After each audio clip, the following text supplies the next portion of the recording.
This is the case of seasonal employee Jason versus the store Dressed to Impress. A female-oriented business regularly hires women as the face of the company. Three examples have been Hooters restaurant cases that reflect this practice in 1993, 1995, and 2009. Female customers will buy their clothing from female associate more often than their male counterpart. Such retail sales can make or break a small business. Such terms like Black Friday are used in the industry to describe this. Hiring the staff has everything to do with how a business can drive holiday sales. Dressed to Impress is a female-based clothing store that does not discriminate against anyone. Statistically speaking, women are more likely to buy from another woman than their man counterpart by 11%. The case involves a male plaintiff, Jason, versus Dressed to Impress. The plaintiff was hired specifically for the high peak busy season as a seasonal position at Dressed to Impress. No promises were made to the plaintiff, Jason, regarding what his work hours would be, and no promises were made to what shifts the plaintiff would be working. The position the plaintiff was hired to work was never discussed. The plaintiff was hired during the busiest season of the year. He was going to be working long hours of overtime. During this peak time of sales, it is expected that everyone, not only the plaintiff, would be working long hours.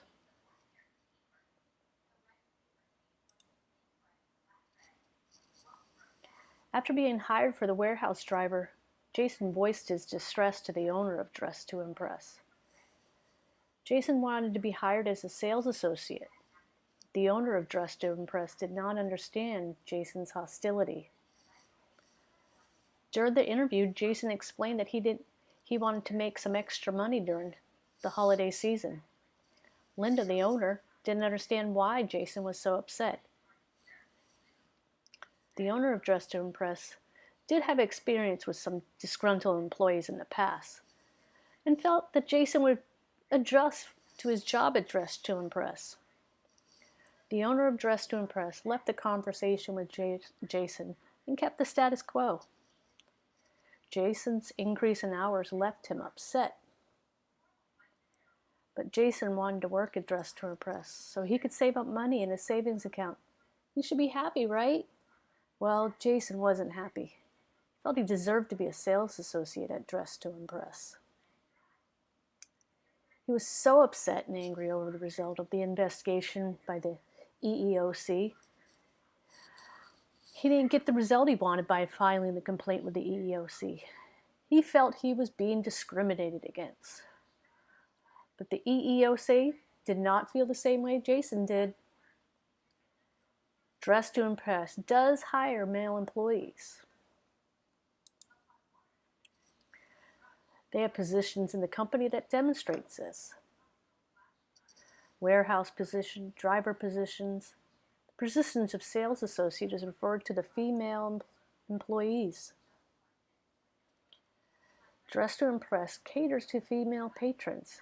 Studies and research show female patrons are more likely to buy from a female sales associate than a male sales associate.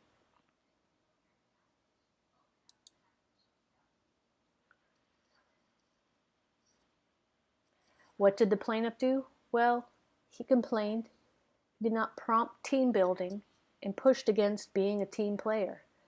Jason kept acting out, he wasn't happy about the long hours he was working, he was trying to find a way out. Jason was not punished by Dressed to Impress for his desires to be hired as a sales associate. The plaintiff was given the same hours as everyone during the high peak season. If a person is being punished, they should have their hours taken away. The plaintiff, Jason's hours, were not reduced. He was given the same hours as all Dressed to Impress employees. The plaintiff's main goal of getting hired by Dressed to Impress is to save some extra money during this busy season. Shouldn't matter what position he was holding. He was putting more money into his bank account. Seasonal employment based on the business needs. Dressed to Impress was During the peak time of sales, Dress to Impress will make the most of their sales during this short time period during this holiday season. Jason was hired at Dress to Impress. There's an expectation of all employees, not just seasonal employees, that they will be working long hours. Everyone is all hands on deck during this time. There's no exception to the rule. This was known by Jason. Jason knew that this is the time crunch. Orders need to be processed, products received. Jason knew the reason why he was hired. Dress to Impress needs more people working because it's so busy. Long hours are the norm. Everybody's working, not only Jason, but all employees are putting in extra time. During the regular season, employees normally put in only 25 hours, but during this peak season, they're putting in 40, 50, 60 hours a week. Jason was putting in the regular time, just as all the employees employed for Dress to Impress.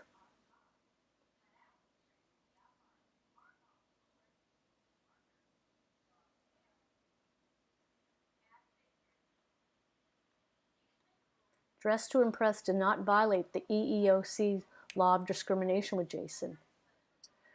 The Title VII Act of Civil Rights, Bona Fide Occupation Qualification, 1964. Dress to Impress falls under this statute. They are a bona fide qualification to hire only female sales associates. Qualification demonstrated by the clothing style of the female shopper. Females are more likely to purchase clothing from another female. They'll lose sales. They had a bunch of men sales associates. Women would come into the store, they'd feel uncomfortable. Women like to feel comfortable when they're shopping. There's so much pressure for women to feel a certain way. Coming into a clothing environment, they want to feel just as if she was in her own home. Going into a situation where there's men, she's more off guard, less likely to buy something. She's more, she would purchase her clothes more or less from a female than a male. Members of the jury, how would you feel getting undressed in front of the opposite sex? Would you more likely purchase items from the same sex or not?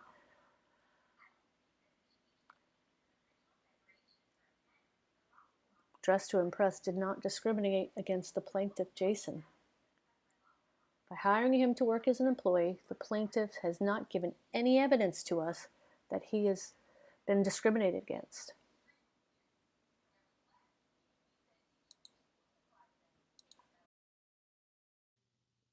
Team experience. Based on the amount of time we had for this project, we learned that we needed to get started early and connect.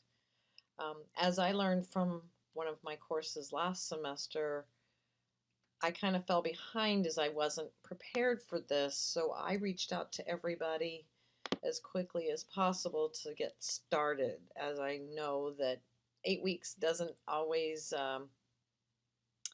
seem like it's enough time, and it does go by fast.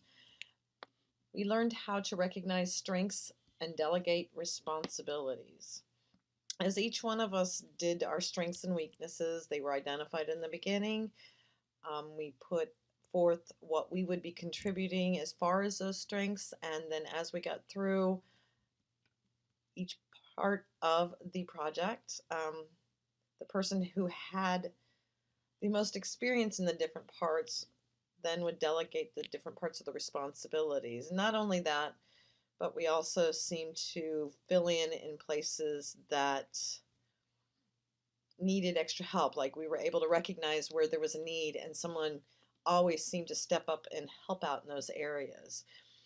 And as I also know from my own experience at work, teams are the basis of many positions, and this provided a very good learning experience. As I know too, that having other people in your team, it's a source of knowledge. If you don't know something, they might always ask. There's always somebody else that might have that experience or that knowledge to help you get through a part of your project or something that you're doing as a part of the team to get forward. And in the beginning, I think one of the best things to do in order to make things go more smoothly, or best practices, is that we decided upon meeting times. They were twice a week, every Wednesday and Saturday, as these seemed to be the only days that fit our schedule. Although it wasn't always the most convenient for a lot of us in our personal lives and everything, we all seemed to make the time to do what we needed to do in order to get it done.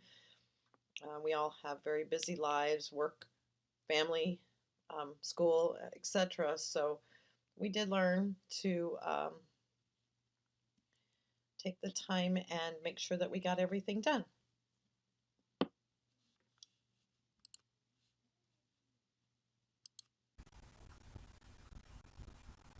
Okay, a reflection on our project. I feel overall, as we discussed as a team, our team, we had an overall great experience. We all did work well with one another. We each brought skills that the other one did not, which is always helpful when you're in the team environment. We were also in constant communication throughout the week if we needed to be. Even though we were all constantly busy, we had a group chat to where we could all just communicate weekly and daily if need be. Our meeting times did work out well for everybody. Occasionally, something did come up, but for the most part, we were all in all of our team meetings, which was well. Not much didn't work out well for us. I mean, we always had the project completed prior to the due date, always ahead of time due to just our scheduling. So we always made sure that we had those done in advance. I feel like we all took away the appreciation of one another as well, having to depend on each other to get the project done.